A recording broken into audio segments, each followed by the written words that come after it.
Now, what Krista didn't tell you is tomorrow morning y'all are starting off the day with the death crawl, so wear something comfortable. But how many times in life have we quit when we were on the verge of reaching greatness? You don't know. And that's what most people don't realize is they were so close. But there is no magic finish line. There's nobody telling you, hey, if you go here, you've made it. But the key is, if you just adopt to never quit, you will experience that. This picture right here was taken from the 2011 World Championships. I was competing for Team USA. I spent 1 year solely training for this race. I was in the best shape I had ever been in. Before the race, I was certain I was going to finish top 20 in the world. The night before the race, a cold front came in. Temperatures dropped to 37. So they canceled the swim. Now, swimming is my biggest weakness. I absolutely hate swimming, but I do it just for the challenge.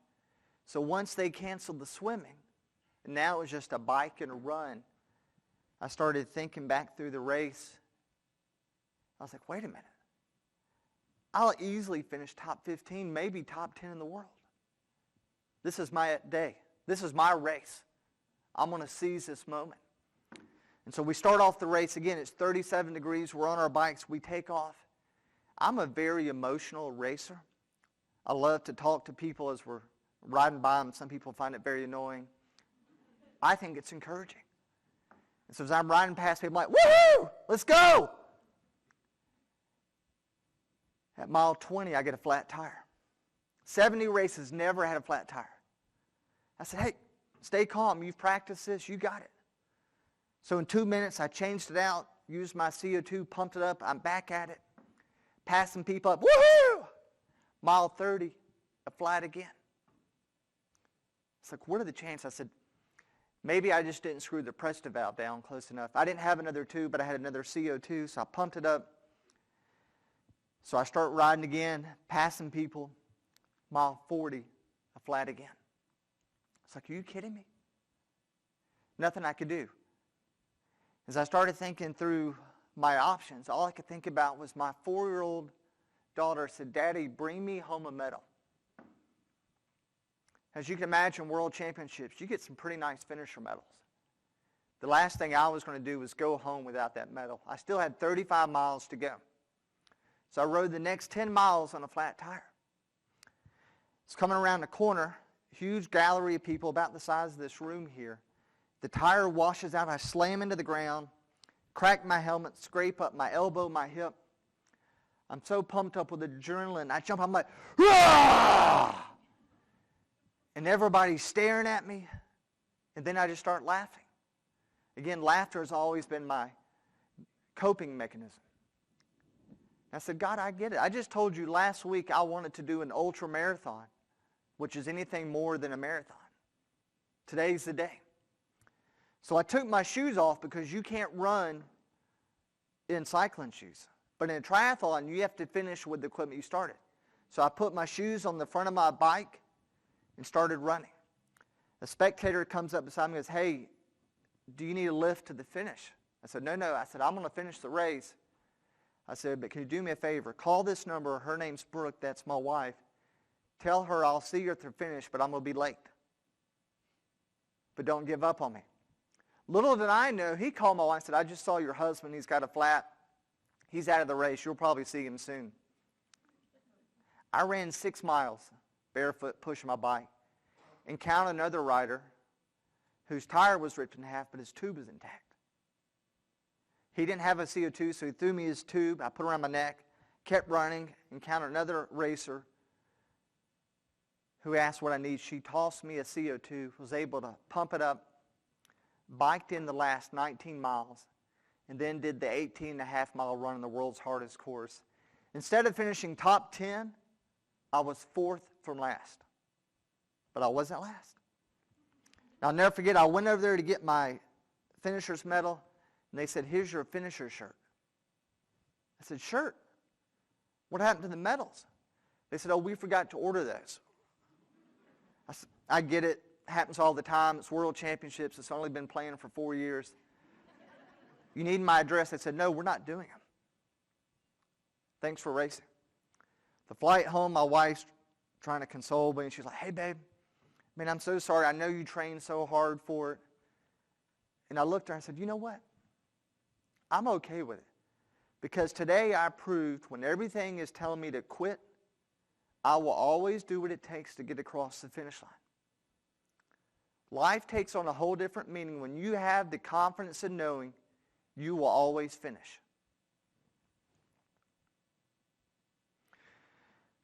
Now, as I mentioned earlier, laughter has been part of my coping mechanism.